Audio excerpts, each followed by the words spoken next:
Greetings, family. Welcome to the Grand Rising Collective. My name is Kyle Dixon, co-host, educator, and entrepreneur for 20 years. Grand Rising Collective's here is to cultivate greatness in ourselves and our community. And my name is Kayode Bentley, co-host, educator, and entrepreneur for over 20 plus years. My contribution to Grand Rising Collective is to help cultivate that greatness in ourselves and the community through impactful discussions, seminars, and webinars with my co-host, Kyle Dixon. Greetings, family. Welcome to another edition of the Grand Rise Collective podcast. I am one of the three hosts here for you today to talk about these presidential elections 2024. So, of course, you have myself, Kyle Dixon. We have my other co-host, Kayode Dixon. I was about to say Kayode Dixon, Kayode Bentley. Say what up to the people, Kayode. What's up, people? Yeah, we got a good one. Co-host, Miss Shelly. Shelly, say what's up to the people. What's up? All right, so we definitely got a great episode for you all today. We're going to talk about this presidential election. There's a lot of information, misinformation, fervor around these candidates with VP Kamala Harris and ex-president Donald Trump, right? So before we get into that, make sure you like, share, subscribe to our channel. Make sure you like, share, and then subscribe to our channel. Or if you want to do it in another order, subscribe, share, and like. Whatever the order is, make sure that you tune into our channel. We have a lot more videos for you to be your best, to be your greatest, and to rise to the occasion, which is the title of our podcast, Grand Rise Collective, right? Rise to the occasion. So without further ado, Kayode, I know you said you had some data, some things to share with the people in regard to this presidential election that is causing much stir here in the States. So what is it, my brother? How's it going?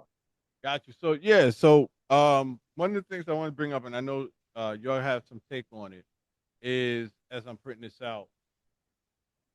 Here's this thing. All right, so one of the biggest pushes is trying to get people out to vote. You see it on commercials. Get out to vote. Get out to vote. We don't care who you vote for. And one of the biggest questions that I noticed that pops up is why should I even vote? It doesn't matter. My vote don't count. The electoral college comes in, what the case to be, right? So we got all these conflicting information and all this other stuff as to why to vote. So I did some thinking. I was like, it was the question that was posed up. If your vote didn't matter, why is there so much effort to try and suppress the vote? Mm-hmm. Right? If that's the case, why is this push trying to suppress? You have two sides saying the vote don't count, and another side saying we're trying to control the vote and stuff. That's the dilemma, one of the dilemmas that we face. The other dilemma, right, is, like I mentioned before, no matter who I vote for, it don't matter. They're both crooks. They're both no good. So I took the liberty of bringing out some bullet points, which I'll go through real quick. I'll go through just some of them. I'm not going to go through all of them. And we'll add it in the description field in the bottom for those who may want the source and all that other stuff. So, all right. So there's this thing that Shelly shared, and Shelly, you jump in regards to Black people coming out to vote for Trump. Black men in particular. Yes. And there's this other argument that's saying, there's a counter to that, right? So if Black men are coming out to vote for Trump, then that means they're not voting for Kamala. I think I said her name right this time. Kamala Harris, right? So I'm thinking all this. I was like, this can't be serious. So I took, for those Black folk, because we were talking about the upper Black compared to the lower Blacks on the ground floor. A lot of people talk about under Trump, we made more money and the economy grew as opposed to, and all of that. So I took the liberty to, one of the things that I had highlighted, facts, is Donald Trump's record while in office. While Trump was in office, the economy lost 2.7 million jobs. The unemployment rate increased by 1.7 percentage points to 6.4%. And this is under Trump. Now, where Black folks are missing it, in my opinion, when we talk about the gender, Shelley brings up agenda and all this other stuff. What does that mean? All right. And I think you mentioned this, Cal. We're so, as a culture, so misinformed, so uneducated, so ignorant that I think part of the incentive for Black people, particularly Black men, voting for Trump is this next bullet point. And the next bullet point brings up paychecks grew faster than inflation. Average weekly earnings for all workers were up 8.4% after inflation. So I think we as a culture got so brainwashed or so tricked into, you know, seeing our paycheck increase under Trump. Oh, this, this probably ain't a bad thing. What you fail to realize, just like in any other company, if your paycheck went up just 10%, those rich elites money for them to even pay you that much probably increased 100%. So although you think you winning, the rich are winning even more. I want to be facetious when I figure that when I complete that sentence. Wake up. Just wake up and start realizing. So that's just the two bullet points I'm gonna bring on that, and then I'm gonna hand it over to y'all. So then I wanted to be fair and balanced, right? So I could go through a list. There's another article we'll hopefully get into in this discussion where it talks about Trump's just overall persona.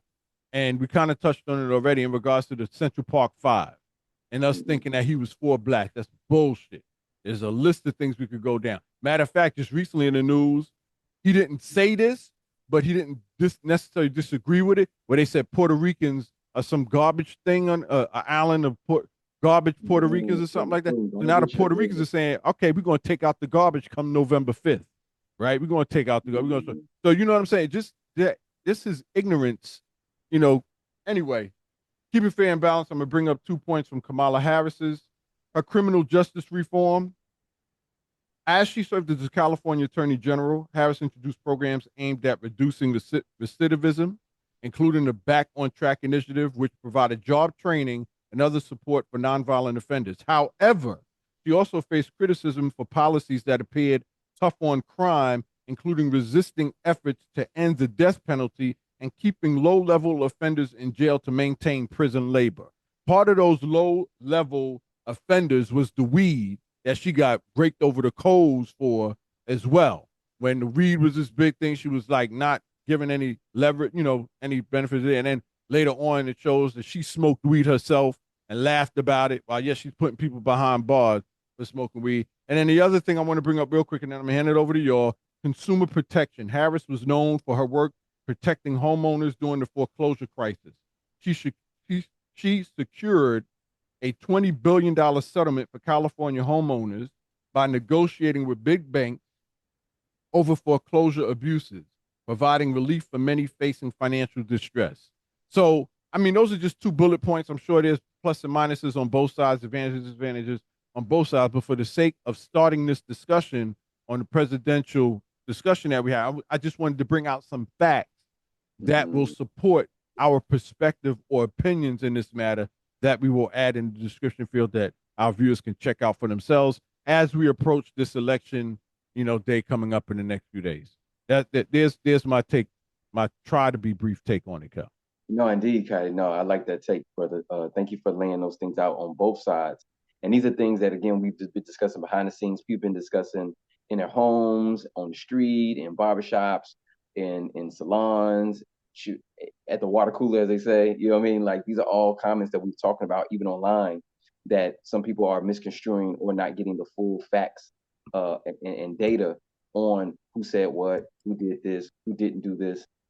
And again, we want to create a somewhat fair and balanced as much as we can, because again, you have the choice to vote. Now we have our choices, personal choices, but on this platform, we want to at least present both sides, so that way people can get a better understanding of what both candidates are offering, to our platform and potentially being our president for the next 4 years. So Shelley, I know you had some things that you were discussing before we got on, and also we were talking about the other day.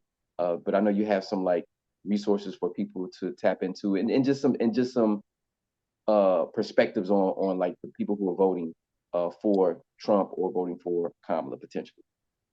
My opinion, because I heard our lovely co-host talk about the black men not voting for. It was interesting the way you posted. If they're voting for Trump, does that mean they're not voting for Kamala? And I'm like, duh, yes.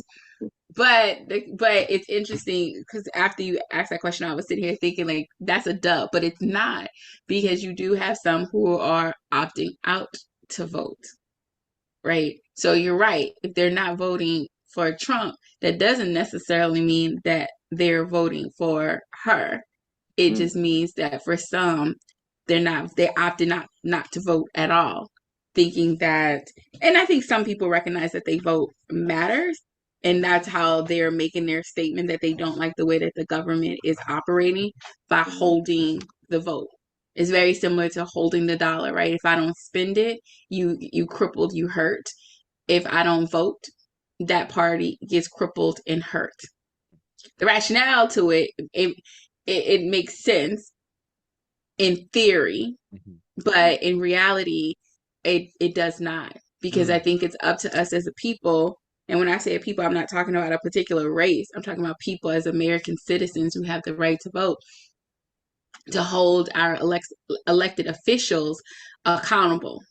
Oftentimes we get, even those who vote, right? Oftentimes we get really excited around the election because there's so much media um and popularity around voting, right? You almost feel the peer pressure depending on what circles you're in to vote. And then after you vote, then what? People Mhm. don't pay attention to the news. They don't pay attention to the policies that are, being passed around. A lot of people, and we see this where Obama had to actually come out and say those Trump checks, if you will, was really from my presidency, mhm, right? A lot of people don't understand that it does take 8 years for a president to get an agenda move, but you don't feel the impact of their agenda until after they leave office. So oftentimes, there's this disconnection or discourse with voters. Not really, they understand the voting process, and this is the issue that I have with a lot of, I'm affiliated with sororities and fraternities and other voting support organizations, is that they talk about voters' education and they talk about voters' rights. And mhm, my challenge that I always have is like, yes, you can get the people to sign up for vote, register to vote, right? But are you educating them on how to research a candidate? Are you educating them on, after that candidate get elected, how to follow their term, how to follow the things that they're voting for? Oftentimes, if you look at it, and I applaud people to do the research, if you look at voters registration drive, it stops. Once I sign up, people walk around and go, we signed up 400 people to vote. Yes, but what are those voters doing after you sign them up, right? So kind of bringing it circle is that, yeah, there are a lot of people who unfortunately is holding their vote because they lack the intelligence of understanding the impact of holding your vote. And then they go, well, my vote doesn't matter. Your vote does matter in the sense of, after you cast your vote, you are an invested individual in what happens in this country, what happens in your state, what happens locally. mhm, The funny part about this is people have gone to the polls to vote for the president, but they don't realize that there were so many other candidates that's on those ballots. right, And nobody, and so here's the kicker, what people didn't understand. When Obama went into office, he didn't have a Senate or a Congress on his side, because there were some people who opted out to vote for them because they were like, oh, I don't know who these candidates are, because it's designed to only focus on the president, not understanding that, yes, the president is important because they're the figurehead, but they can't do nothing without their, as we would say, the soldiers. So when you see on those ballots, there are senators up for re-elections, there are local officials that are up for election. Your sheriff determines what laws, for the most part, is enforced locally.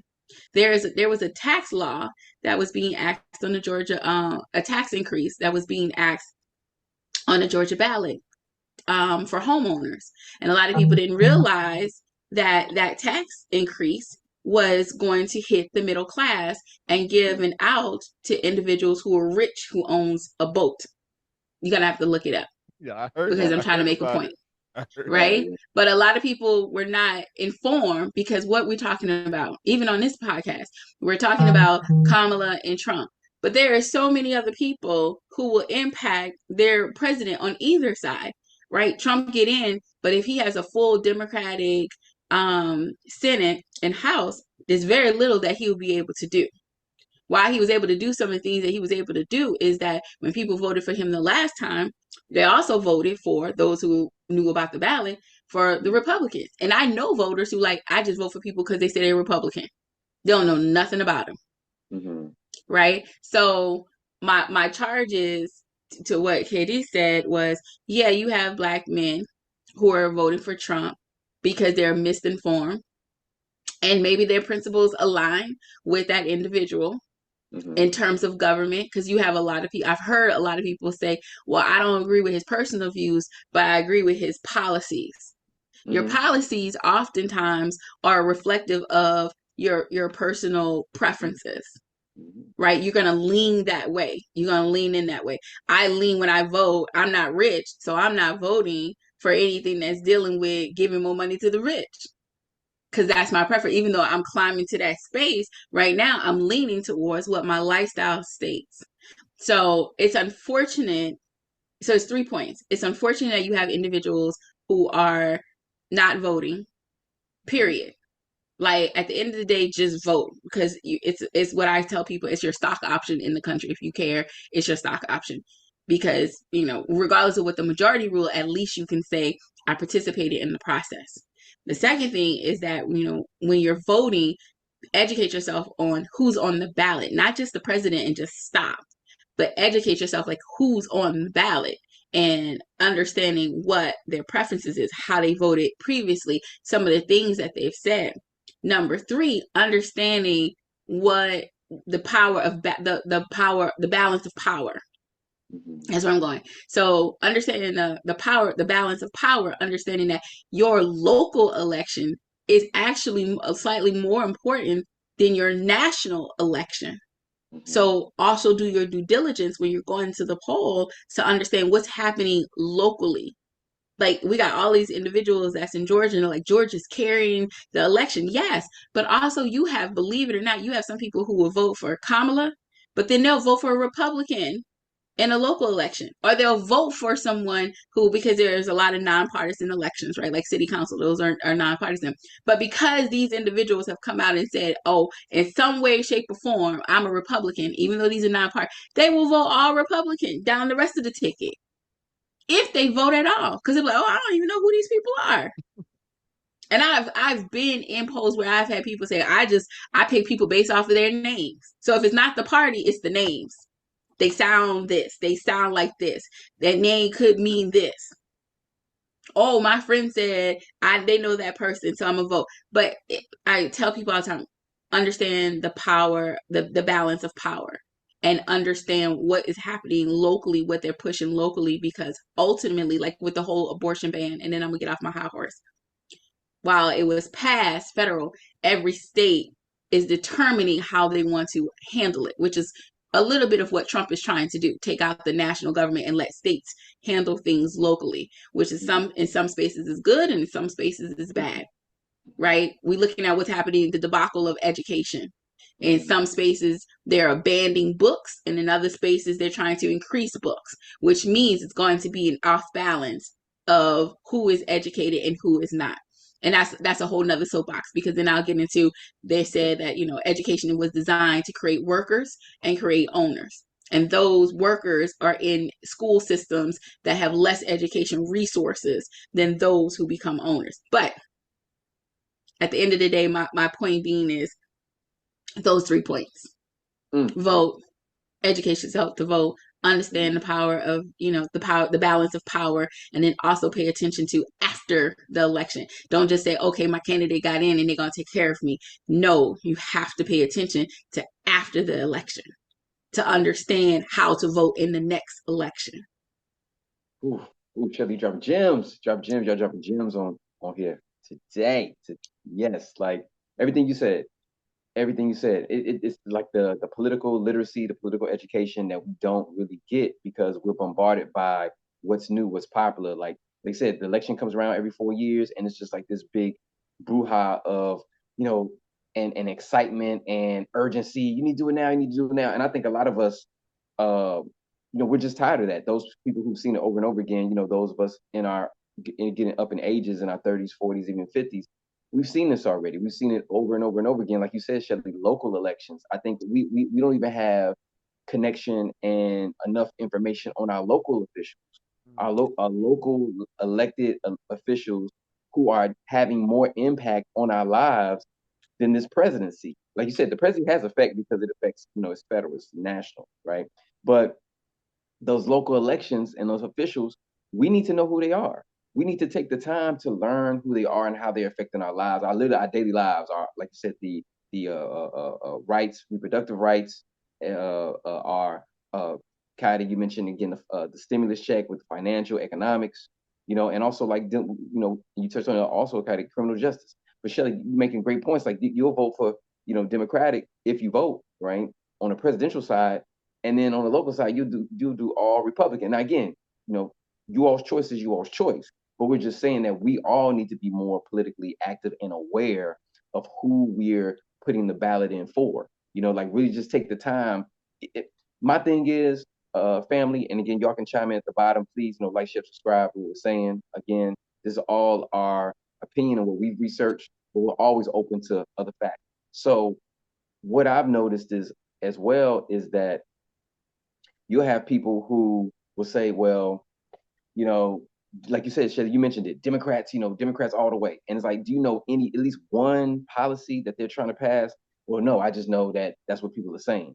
And that's also, I think detrimental because then they don't even understand the voting process. So when it comes around again, they're like, well, this is just too confusing. I don't want to do nothing. And then it just turns them off completely, even though they put in their ballot.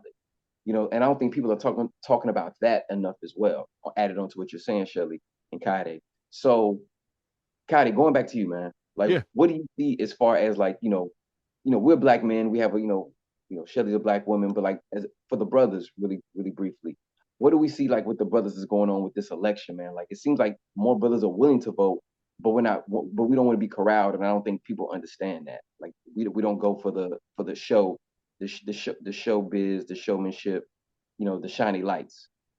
Well, I'll answer that question. I want to piggyback off of Shelley's question as well. It's so important to know who you vote for. I spoke with someone, as a matter of fact, about that, right? About your local election and telling them that you have control over who you put in office. You have no control over who, you get in office at the general election because they already have their base. That's why people feel like their votes don't count because you're late in the process. You at the end, you're in the fourth quarter trying to win the game when the first three quarters is when the scores were mounting up. You really have, you're powerless at that point.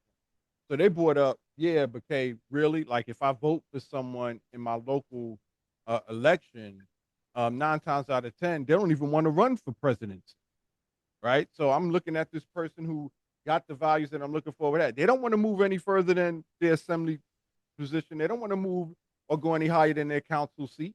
You know what I mean? So this person that I would like in office that I feel would do a good job, they're not even looking at the president. So what sense is it? Right? So that was a very good point they brought up. So then, Shelley, to your point, and I'm gonna answer your question, Cal.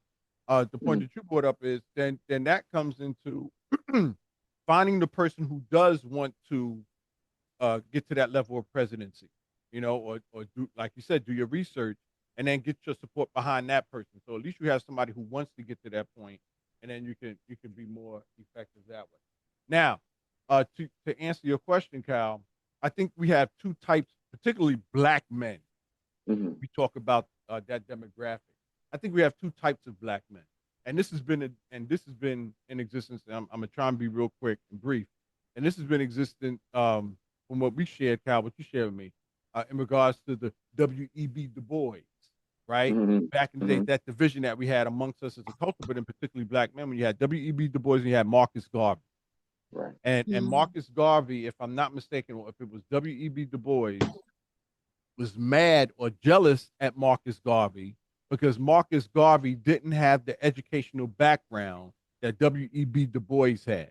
W.E.B. Du Bois had to go through the education system, had to play the game, all this other stuff, right? He had to jump through all these hoops, and yet he wasn't getting the attention or the support that Marcus Garvey was getting from the grassroots, right? So we had that jealousy and division thing among us as a culture that was instilled in us through slavery, right? So to that, what I'm saying, I said that in context to say I think those are the two type of black men that we have in this election process, where you have the elite who are voting for Trump on that ignorant basis that they're going to make more money because it caters to what their focus is or their passion is, which is to be elite, to make money, to be influential or what have you. And if it's money that we're looking at, Trump does that because that's who he caters to. Although it doesn't include black in particular, it's his culture, right? And we get the leftovers at, the elite to have. I think you have another segment of black men who are not the elite who are saying, fuck that. Use my language, but nah, I ain't having, and to Shelley's point, I ain't voting because it don't make any goddamn sense. I'm not voting for Trump. He's a racist bastard. And I'm not voting for Kamala Harris because, she allowed us brothers smoking weed. She's on their side. She's she's part of them too. She all that too. F that. I ain't doing that. You know what I mean? And I think that's the situation that I think we're facing, Cal, in terms of that divide. I think that's rhetoric when they keep saying that about how she put a lot of, because I was one person who I stated that often, right? One issue that I had with her was that she put a lot of black men in jail for what I would say is small crimes, being the weed situation. I think it was like an ounce, not an ounce, but what was it? I gotta remember. But anyway, the rhetoric was that I think we also have to be fair in roles, right? And it goes back to understanding. No, I'm serious. Like judges have discretion. I get that. They have discretion as to how they sentence individuals. And I'm just using this as an example. Right. But you also have to understand the letter of the law and what parameters. And I'm gonna put the disclaimer. We know everybody don't follow to the letter of the law. I get that. But let's just say in an idealistic world, and I know there's going to be somebody that's going to troll and say, but we don't live in an idealistic world, right? And we also understand that, rulings are biasly passed because judges have the discretion of you can do 10 years versus life, and oftentimes blind justice, I guess. Is blind justice. But my point for that example, because there's so many variables to that. Yes. The point is that there are certain confronts that they can operate in, right? There's certain things that lawyers can say in court. There's certain things that judges can say. There's certain things that jurors, like everybody has a role, right? And they have to operate within that role. And when they get outside of that role, that's when, they get in trouble or, people expose them. And so I think with the rhetoric, and I'm personally calling it rhetoric. I'm not saying that my view is the view of my co-host or anybody else, but I feel like while I understand that as a politician, she has changed her voice and her stance on certain subject matters. I also understand that you have to look at not just what she did on one hand, but also what she did to counterbalance that and some of the programs that she did put in place to help those individuals, right? And I think oftentimes, and that this is me again as a woman, I think oftentimes and we kind of talked about this yesterday when we talked about like private schools, right? We are as if you have a child, if you're a minority and your child is at a private, predominantly white school, you have to operate within that confront, right? There's certain things you can say, there's certain things that you can do. You have to be strategic about it because otherwise they'll see you coming. And I think it's the same thing when you have females, regardless of race, regardless of age, in government positions, especially high-powered government positions. There are certain things that they can do straight, and then there's other things that they have to do wiggly woggly so they don't see them coming. Because if they see you coming, they're going to make it even more challenging for you. And we've seen that, like when we talk about, way back when we had people to assimilate, to be white, that were actually black, to allow for other blacks or other races to make their way through certain doors and certain systems.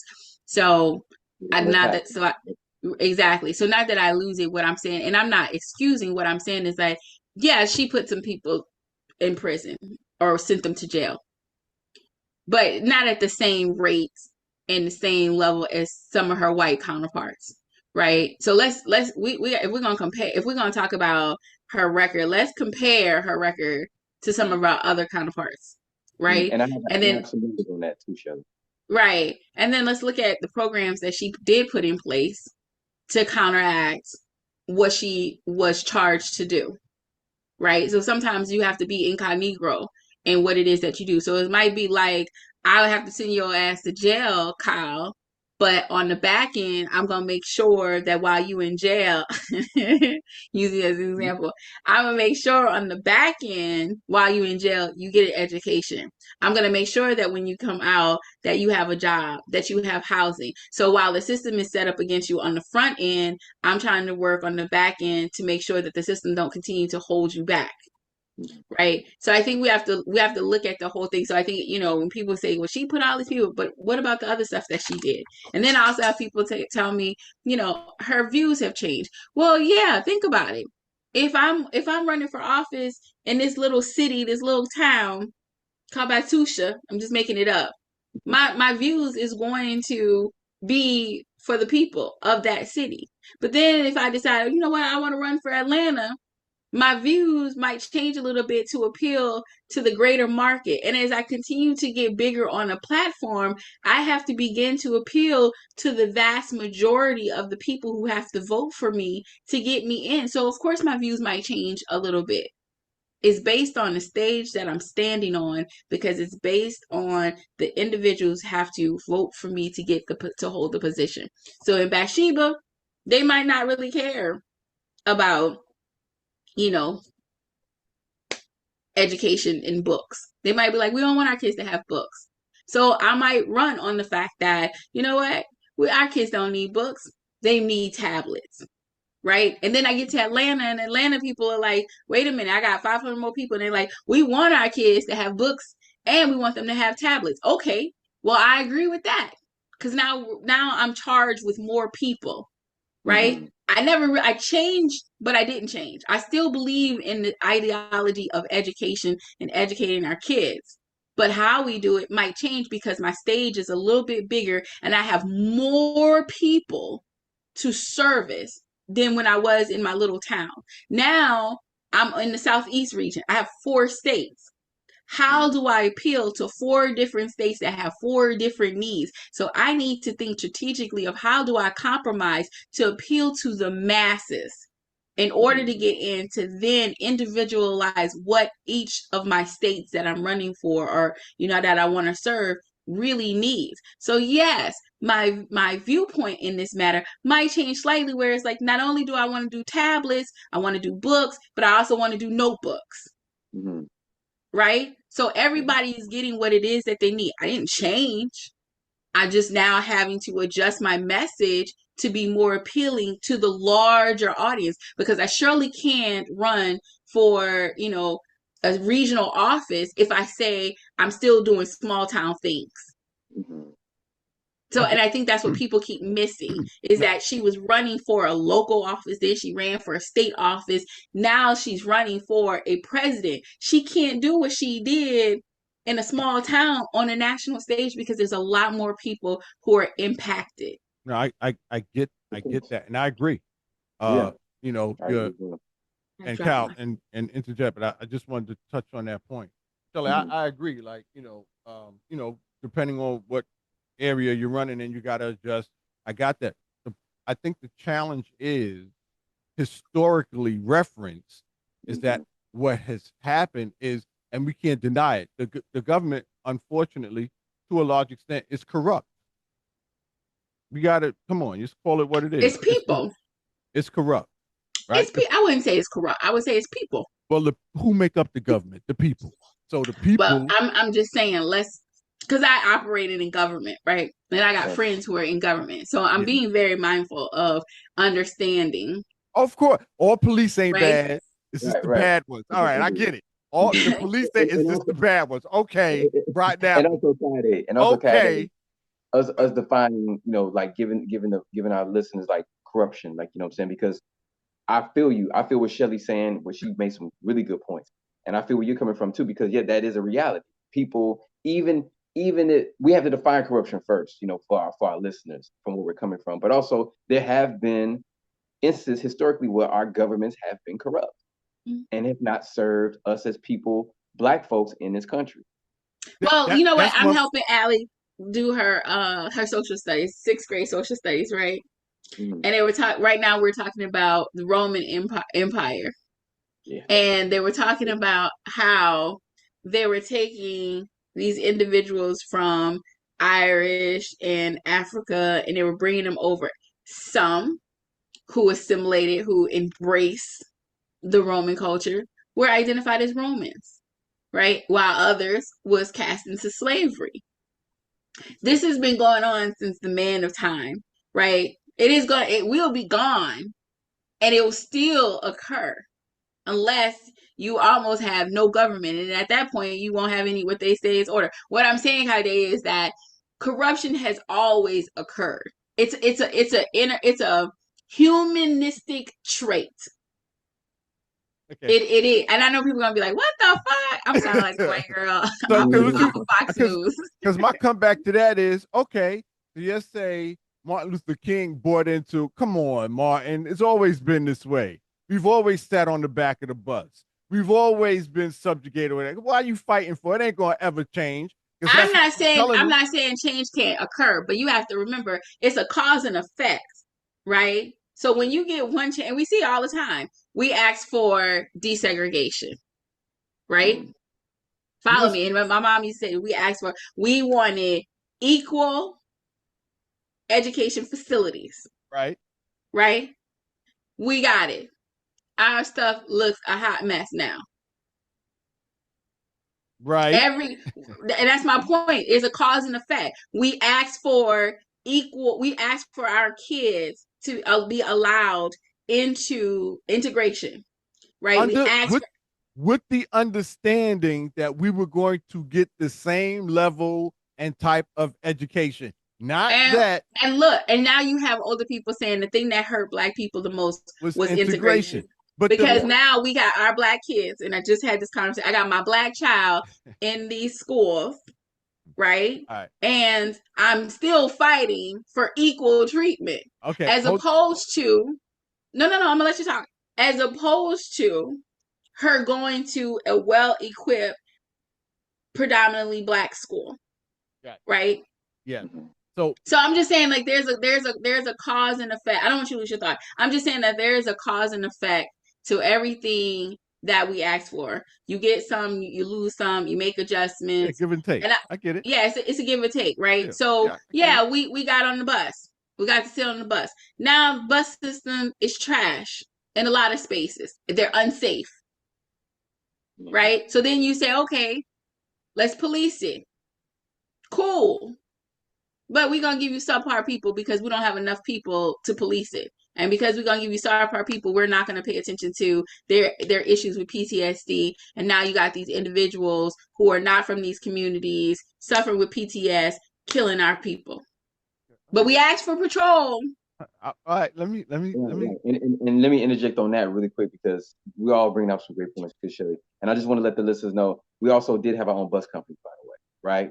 We even during the so-called not even so-called the famous Alabama Birmingham bus boycott, we did start to create our own bus companies, but because we wanted to integrate and because some of us wanted to integrate and that was the whole overall plan, we lost some of those rights as far as having our own thing, right? Because we had it locked down. Like they had a system and everything. We could have started our own bus company to maintain that to a certain degree.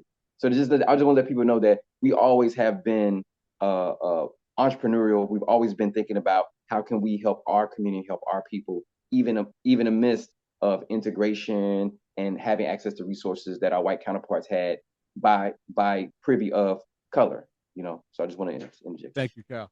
So let me get back to what we start because the initial because I want to make sure our listeners aren't lost and we not go off on tangent. So initially was Kamala Harris had to adjust her position based on where she was. So California, she had to take this position. But as long as she was under the same umbrella, we're all on the same page in regards to education. I may be changing my viewpoints on certain things, but it's still for the benefit. Although policies that she put in place may have been disadvantageous for a particular culture, just say, for example, in jail with the harsh policies. So at least while you're in jail, I'm going to make sure you get some education while you're in jail. I get all that. I completely agree with that. It's totally understandable. And in my opinion, I think it's unrealistic to think otherwise. Just not realistic, right? My point of it is you look at an historical reference. If you don't learn from your past, you're doomed to repeat it in the future. What I'm trying to make is this system, as we see it today, not entirely, but the government is corrupt. I think one of the biggest concerns that the culture or the demographic has is and you've heard it. Just not act like we haven't heard this. Okay, we voted for you because you ran on these policies that we agreed. We got you in office, and then as soon as you get in office, all of a sudden now, for example, the black vote. Every election cycle, we got these politicians coming to the communities. Kamala Harris was one of them, getting down with the hip hop and the dancing, where they made fun of her, right? She wasn't doing this before, and now she's, you know what I mean, trying to cater to the black vote, which we had happen before. But look, wait, hold on. But look at the spaces. I can't even finish my point. No, you can't. But look at the spaces, and as you make that point, I just want you to look at the spaces and the places where she was visiting these black groups. Just pay close attention to where she wasn't in California visiting the black people, was she? I don't know. Educate us. Yes. No, I'm just saying. Like when she came here, she went to 3 of the sororities, I believe it was. She went to AKA. She went to Zeta. I think she ended up at Sigma Gamma Rho, but don't quote me on that. She went to those national.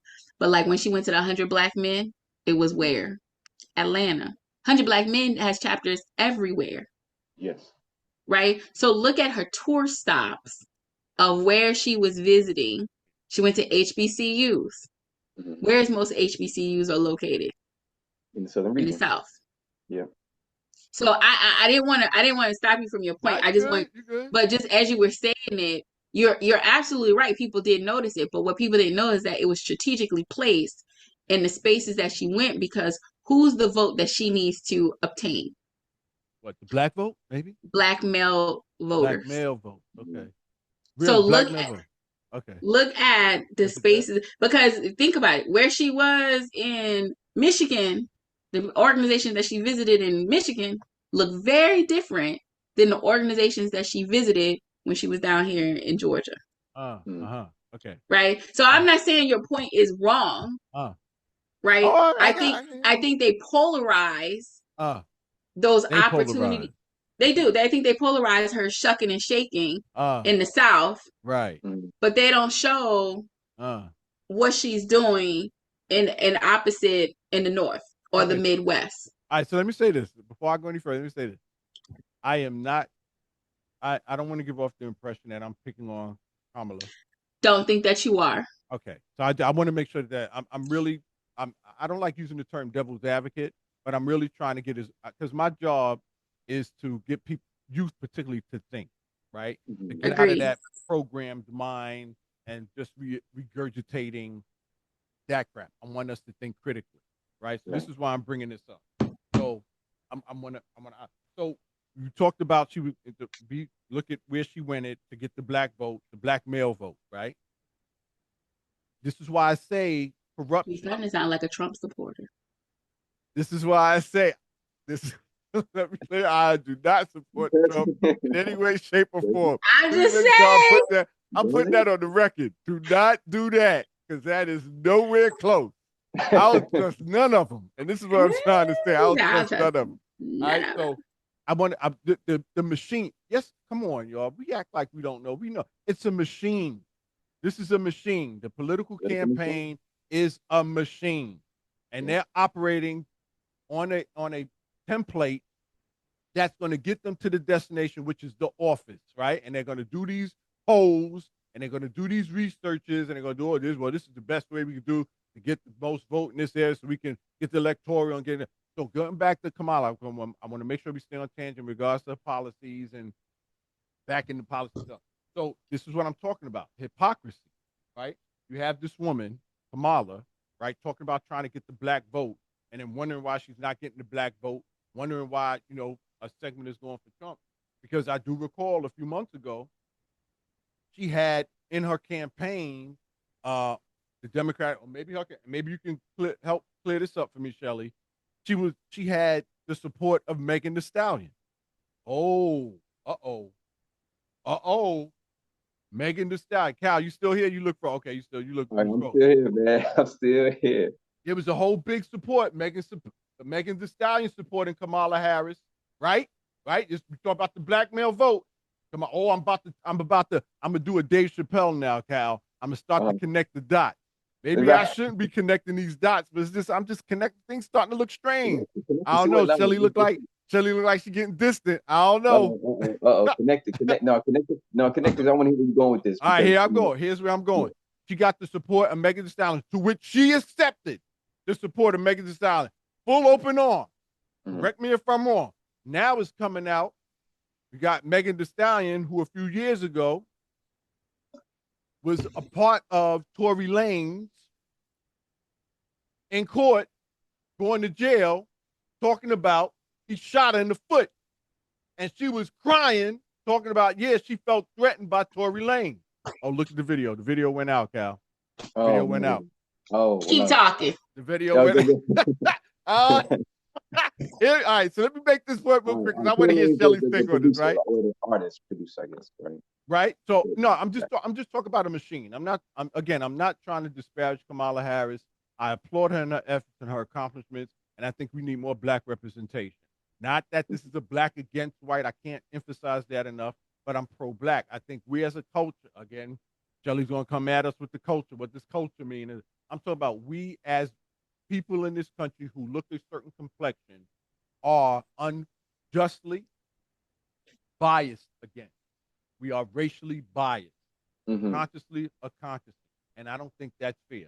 I think, like Martin Luther King said, you should be judged by the content of your character and not by the color of your skin. That's all I'm saying. Just make the playing field level, okay? I can't, I don't mean to be going off on tangent, but I want to make sure I'm understood in my context. So it's the machine that I'm talking about that Kamala Harris has gravitated to because the destination is the presidency. So I'm bringing it back. She got the full support of Megan Thee Stallion, yet she wants the support of black men. And now it has just come out. Now Tory Lanez's thing is going to be looked at again. It's going to be revisited again because it wasn't done correctly. It was unjust. And you have Megan Thee Stallion coming out now saying in a documentary and on YouTube and in newsfeed that she lied. Let that sink in. She lied, right? So if we're talking, and the reason why I say that is because historical references prove that once you get into office, and Shelley said this, we forget. We make the election in, now they automatically going to take care of us, and then it comes out after a month or 2 months or the quarter, the third quarter, or the fourth quarter, or the first term, or the second term, or the third term, or what have you. It turns out that they did not follow through on what they said they were going to come through. And these are the things that I think people have grown tired of. Why the apathy is in voting is because their vote don't matter because whoever they put in office is going to turn or switch on us anyway. And I tied that into when they come to the black community, to cater to the black community, to get the votes that they need to get them in office. And as soon as they get in office, they turn their back on the black community. So this is what I'm saying all that to say. In regards to, since we talk about the presidential election, talk about Kamala Harris, we talk about that. And then we could go into the integration of schools and all that other stuff. But staying on topic, this is what I'm talking about in regards to Kamala Harris and the whole goddamn presidential election. Now, I want to give the listeners the numbers for Kamala. So from 2004 to 2010, she's oversaw 1,956 weed conventions, but only convicted 45. And then those 45, if they're a first-time offender, if they end up getting their GED or high school diploma, she made sure that it was expunged from their record. Excellent. Good job. Yeah. Thank you so much. So I want to add that. Yeah. Cool. Yeah. No, yeah, definitely. No, these are good. Good. It's flowing good. It's flowing good because again, we have to say these things because these are in people's minds, corruption and not following through and heavy promotion on one end, but then when it comes to local and really understanding the process, it's like, well, no, we just want you to vote. We just want you to vote. And it's like, well, I think I should really still know who I'm voting for. Like I really think I need to still know your policies. You know, Tabitha Smiley, I'm gonna mention in this too. Tabitha Smiley was like, you know, they kiss the babies and they hand out lollipops and they do the hugs and do the high fives and the dances, and then after 6 months or a year, it's like Ghosts, where y'all at? ghosts, Where y'all at? tumbleweeds in those Western movies, right? Yeah, And let me say this. And I can't think of, because we could say that. I know it's gonna be a challenge for me to say this, but I gotta emphasize this because listen, it's levels to this thing. it is levels. I agree with the democratic process, and we talked Mhm. about this many times in our previous podcasts with different individuals. You know, and this is real. This is the greatest country to live in. I'm gonna say that again. This is the greatest country to live in. And I say this as someone who hasn't traveled the world yet, Mhm, but I thank God that He allowed me to be here, right? mhm. And what I hear, and it's funny how this thing comes out. They talk about Europe and London and stuff like that, and it's not as racist there, what have you. But then in the same breath, I hear somebody else saying, "Nah, it's racist there too. You got Right. your segments there, that's racist there too, right?" And then we could talk about the third world countries, right? Like India, Rwanda, whatever the case may be. Certain those, third world countries where if you rob, we talked about this, you rob or steal, they cut off your hand. Right here, if you rob or steal, at least you got a democratic process. We go to court and you're innocent until proven guilty, stuff like right. So I think a lot of people, it's just like here, even in the United States, when someone lives in Midwest, right, Wisconsin, whatever the case may be, and they think of New York. New York is the greatest city there is, the city that never see. Oh, everything is amazing. I can't wait to go to New York City. But someone Mhm. who's been born and raised in New York City is like, this is whack. Been here before, what have you, right? But Yeah, you know what I mean? It's yeah, that perceptive that counts. So I'm just saying all that to say regarding the presidential election, I'm not saying that it's a wrap and it should be thrown out and discarded. I'm not saying that. What I am saying is that it is corrupt and we need to make some changes. The way it is right now, read the writing on the wall. If you have such a lot, if you have to spend billions of dollars to run a campaign to get people out to vote, that should be telling you something. If this is money. such a great democratic country and the power is in the vote, if it's power in the vote, why do you have to spend millions of dollars to try and get people out their house to vote?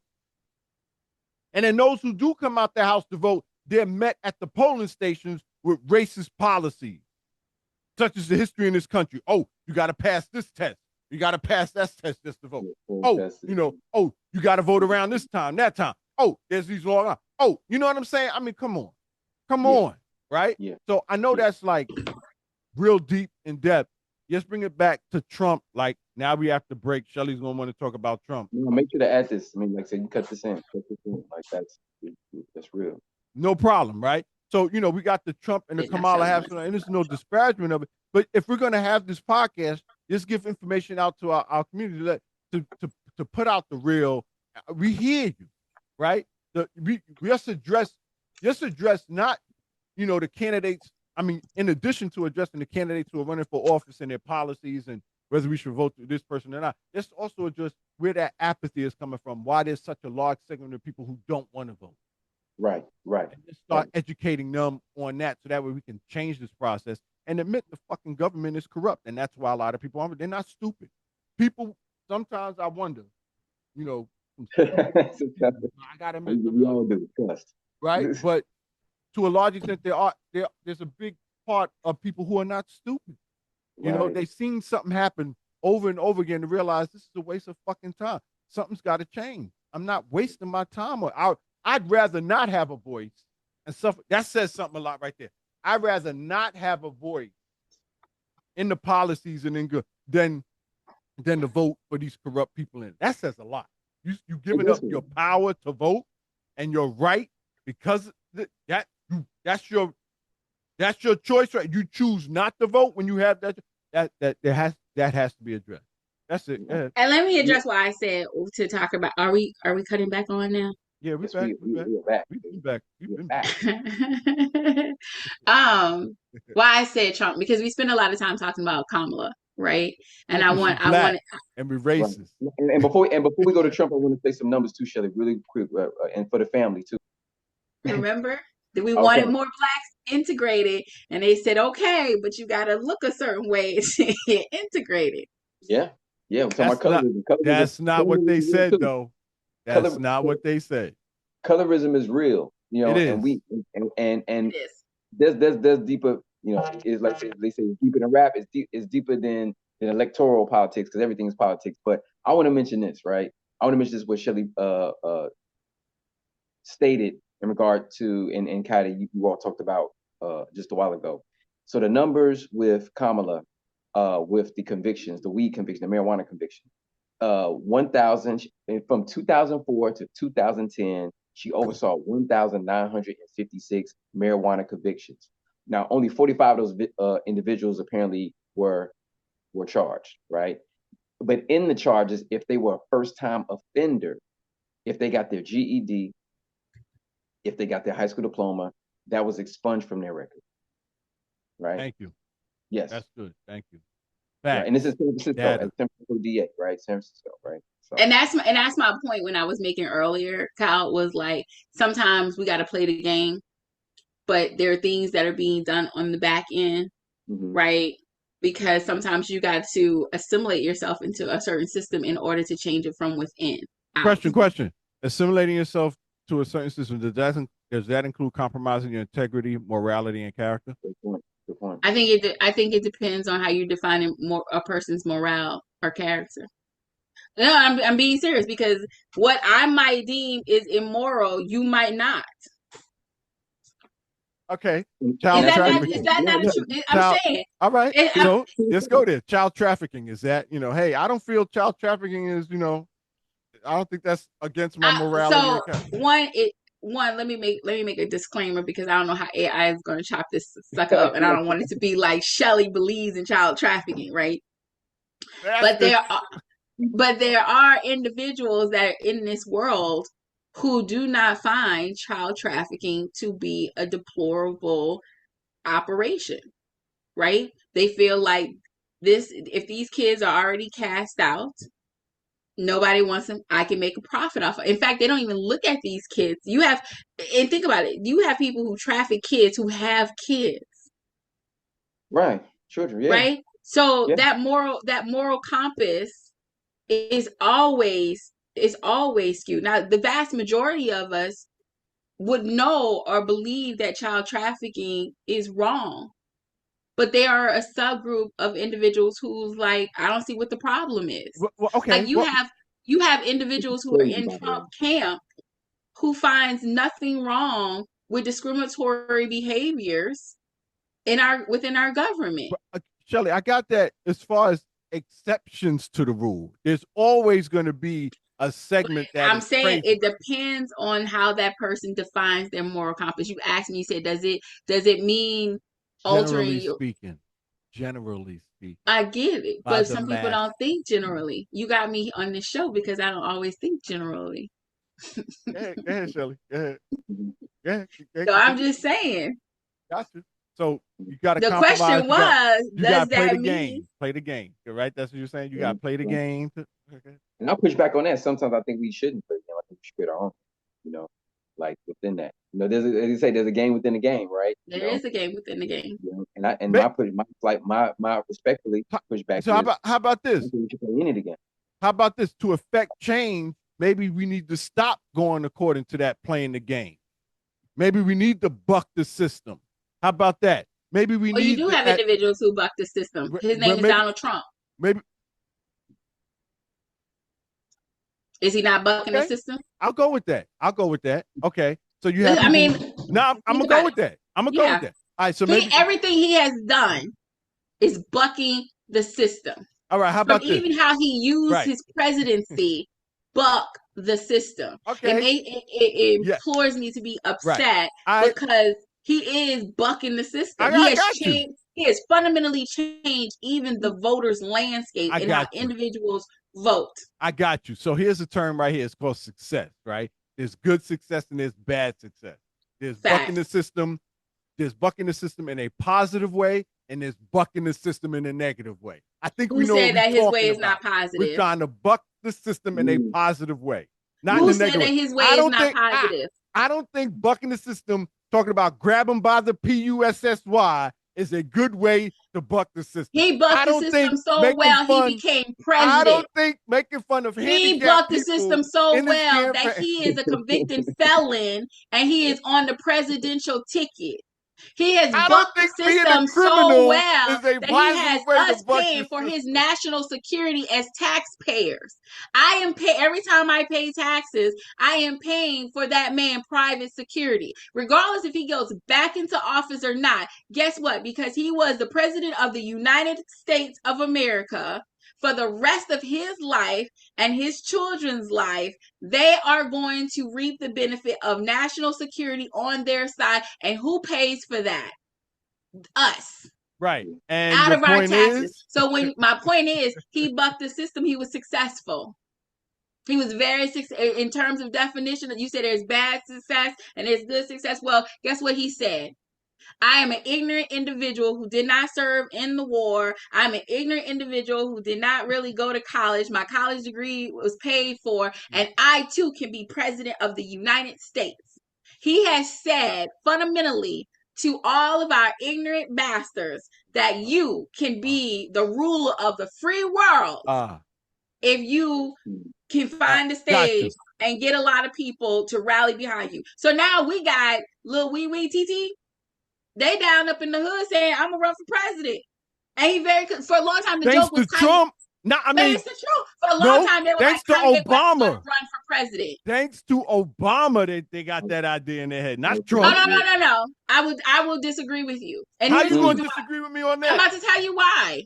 I'm about to tell you why. I do think that Obama opened the doors to allow for Black individuals or people of color to say, hey, I can run for president. But I think I think he opened the doors for those individuals who come from a space of privilege. Even though I understand he comes from and humble. Not Trump. No. Listen to what I'm saying. No. Listen to what I'm saying. Hear me out. Listen to what I'm saying.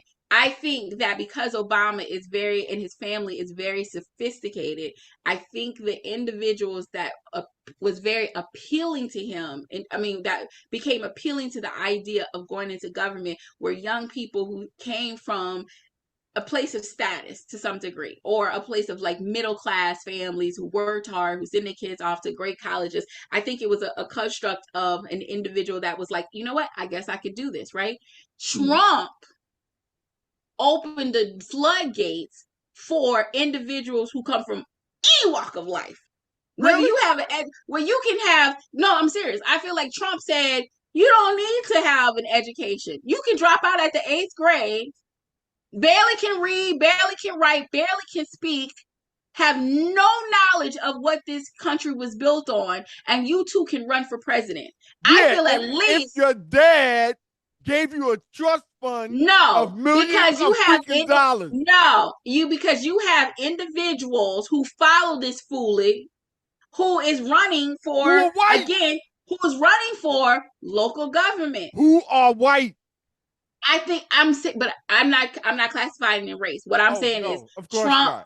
Of course not. I'm just, because I even said with Obama, I think Obama across the board, he just opened it up for a lot more individuals of sophistication. And I'm not saying like middle class. I'm even saying for individuals who are highly educated, who based on their economic status, based on their education access, Obama said, if you have a good education and you work hard, regardless of your background, regardless of your color, you too can become president.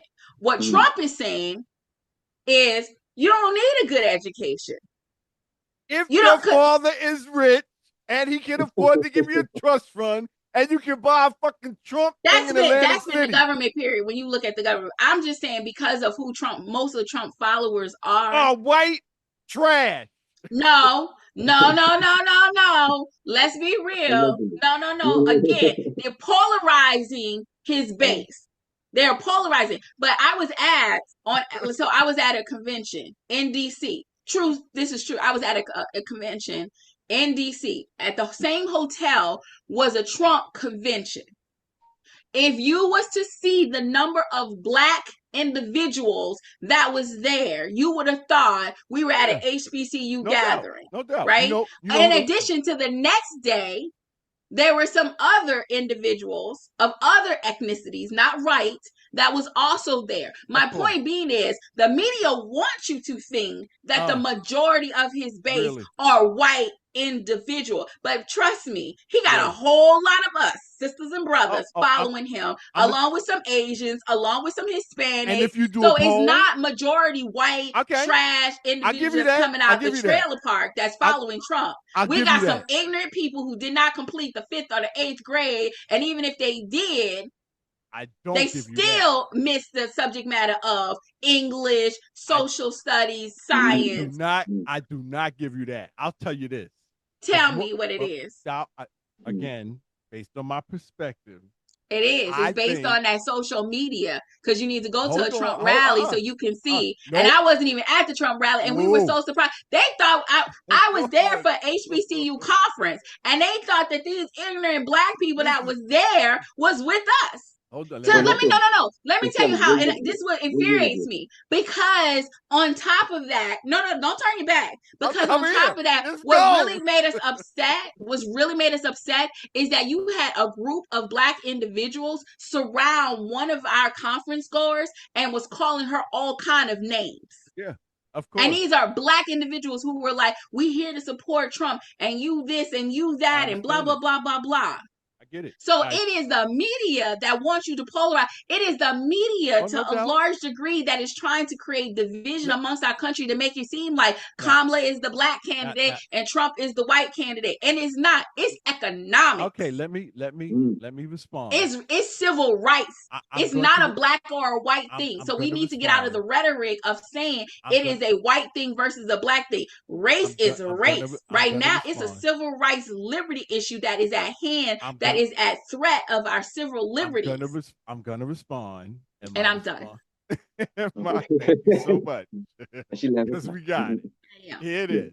It is a race thing. Period. Just not delude ourselves thinking. Let me respond. I heard your point. Let me respond. It is a race thing. Yes, not in my opinion, from my perspective, it's not to delude ourselves as anything else. It's not. It's a race thing. All right, and it is the media. Definitely, I definitely give it to you. Media is the most powerful influencer of our economy today, and yeah, I give it to you. Yeah, there's this rhetoric out here that Trump is the white president and Kamala Harris is the black. They had that in full force when Barack Obama was running for office, right? We already know that already.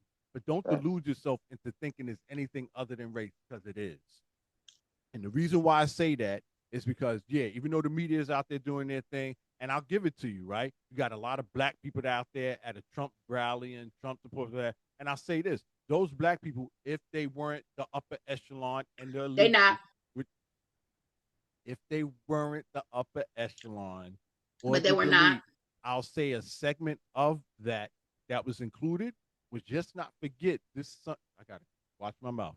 Just not forget this Trump also had a very popular TV show that included You're Fired. Let's not forget, in that TV show, he had a brother on there in the first season that was going to win, and then he allowed what's her name to win over, the black woman to win over, the case may be. What I'm saying is that in and of itself shows you that it is a race issue. It was a black and white issue, right? Again, now this is facts. This isn't my perspective. When you look at this book again, written by Sean Rochester, talking about the black tax, you can see the whole economy of this country was based on suppressing one community uplifting one community at the expense of another community. It ain't no, let me calm down. I got it.